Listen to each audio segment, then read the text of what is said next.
등으로 방사되는 통증, 어깨로 방사되는 통증들이 이제 주를 이루는데요.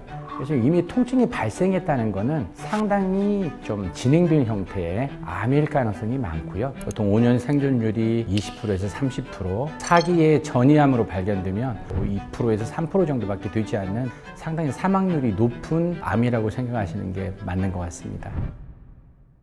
원장님, 저 오늘 췌장암 좀 여쭤보려고 하는데 실제로 췌장암 걸린 분들을 진단을 하세요?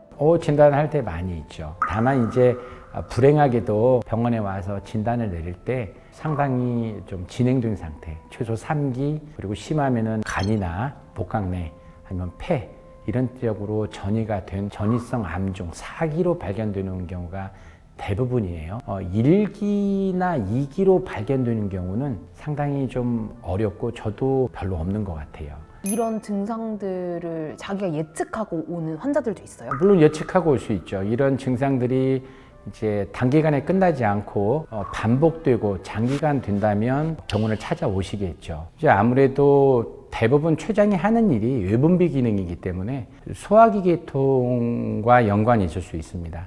흔하게 이제 소화불량 이런 쪽이 가장 흔하게 올 수도 있고요. 그리고 소화불량이 오다 보니까 흡수장애, 영양분을 충분히 흡수를 못해서 시간이 지나면 체중 감소 같은 것도 올 수가 있습니다. 3개월에서 6개월 사이에 자기 몸무게의 10% 이상 빠진다면 일단 병적으로 보셔도 되고요. 특별한 다이어트나 음식을 관리하거나 운동을 하지 않는 분들이 5% 이상 빠지면 일단 좀 주의를 할 필요가 있고요. 10kg 이상 빠진다면은 한 번 정도는 병적인 체중 검사라고 생각하고 암뿐만 아니라 또 여러 가지 원인들이 있으니까 한 번 정도는 검사를 받아보는 걸 권고드리고 싶습니다. 우리가 먹는 음식 중에 특히 지방을 소화시키는 게 어렵습니다. 그래서 지방이 소화가 안 되면 이게 기름이기 때문에요. 설사 같은 걸 유발할 수도 있고요. 배변하고 나면 기름이 변기에 둥둥 떠다니는 모습을 좀 볼 수도 있습니다. 이걸 지방변이라고 얘기를 하고요. 하지만 이런 어떤 증상이 3개월 이상 좀 지속되고 또 어떤 소화불량이 있었을 때 다른 검사를 했는데 특별한 이상이 없었을 때 또 약물을 먹어도 계속 반복적일 때 그리고 단순히 소화불량뿐만 아니라 피로감이나 또 체중 감소가 좀 동반될 때 이럴 때는 한 번 정도는 췌장암을 의심해 볼 수도 있을 것 같고요. 그 다음에 우리가 췌장암 하면 이제 가장 대표적인 게 통증이겠죠. 이제 복통이라든가 아니면 등으로 방사되는 통증, 어깨로 방사되는 통증들이 이제 주를 이루는데요. 보통 외래에 왔을 때도 환자들이 등이 아프다고 해서 췌장암 검사를 원하는 사람들이 있어요. 그래서 이미 통증이 발생했다는 것은 상당히 좀 진행된 형태의 암일 가능성이 많고요. 췌장은 보통 그 요추 두 번째 앞쪽에 있다고 그래요. 명치의 뒷부분, 거기에서 상당히 위쪽, 흉추하고 척추가 시작되는 중간 부위, 그래서 너무 아래쪽 엉덩이 통증이나 허리 통증은 대부분 척추 질환일 가능성이 많고요. 췌장암의 통증은 누웠을 때, 몸을 등으로 제꼈을 때 조금 더 심해지는 양상이 보이고요. 몸을 앞으로 구부렸을 때 통증이 좀 약간 완화되는 경향을 보여요. 하지만 이런 증상들이 췌장암의 특징적인 소견이다라고 말하기는 어려운 경우가 많고요. 상당히 이런 통증들은 비특이적이다 이렇게 얘기를 좀 많이 하죠. 또 췌장암이 아니더라도 여러 암들 또 만성 질환에도 충분히 올 수가 있기 때문에 다만 이제 그런 증상들과 앞으로 설명할 여러 증상들이 동반된다면 한번 좀 췌장암을 의심해 볼 수 있다라고 말씀을 드리는 겁니다.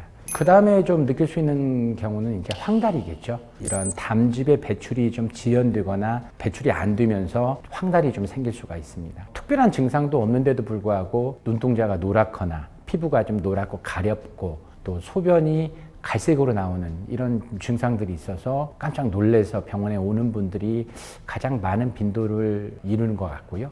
그리고 담즙 배출이 안 되면 대변 색깔의 변화가 올 수 있습니다. 대변 색깔이 약간 갈색이나 노란색을 띠는 이유는 이 담즙과 섞이기 때문에 그런 거거든요. 담즙이 섞이지를 못하면 배변이 하얀색, 회색빛을 좀 띠게 되기도 합니다. 그리고 내분비 기능적으로 췌장의 역할은 혈당을 조절하는 호르몬들을 분비하기도 해요. 그래서 이런 호르몬 기능에 문제가 생기면 갑작스럽게 어떤 당뇨가 생긴다거나 또 특별한 가족력이 없는 분들이 생긴다면 한 번 정도는 어떤 내분비 장애 를 유발하는 원인 중에 암종이 있다는 걸 한번 좀 기억하실 필요가 있고요. 생존율은 이제 병기에 따라서 좀 다를 수가 있습니다. 1기에 아주 초기에 발견한다면 50% 약간 미만까지도 5년 생존율이 늘어날 수 있고요. 다만 이제 아주 초기에 발견되는 경우가 아주 드물어요. 자각 증상이 많이 없기 때문에요. 그래서 2기에서 3기 정도가 보통 5년 생존율이 20%에서 30%, 4기에 전이암으로 발견되면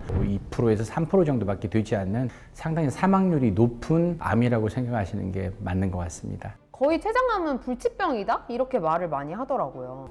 불치병보다는 이제 난치병이라고 얘기를 하는 게 맞는 것 같습니다. 발견 당시에 워낙 늦은 병기에서 발견되기 때문에, 그리고 또 수술을 한다 하더라도 재발률이 많고, 많이 개발된 항암제나 표적치료제 등에 이렇게 잘 약물 반응을 하지 않아요. 그래서 치료를 해도 사망률이 많이 올라가기 때문에 사람들이 좀 걱정하고 무서워하고 하는 것 같습니다. 췌장암의 발생 빈도는 보통 10만 명당 9명 정도가 일반적으로 췌장암이 발생되는 빈도라고 보시면 될 것 같습니다. 그러니까 결국은 아주 흔한 암은 아니라는 거예요. 10만 명당 9명이니까요. 사실은 조금씩 더 이제 증가되고 있는 추세인 건 사실입니다. 췌장암의 주요 원인 중에 하나가 고령화되면서 생기는 암이기 때문에 아마 우리나라가 고령화되면서 암의 빈도가 훨씬 좀 더 많아지고, 그중에 췌장암도 같이 늘어나는 게 아닌가 생각을 해봅니다.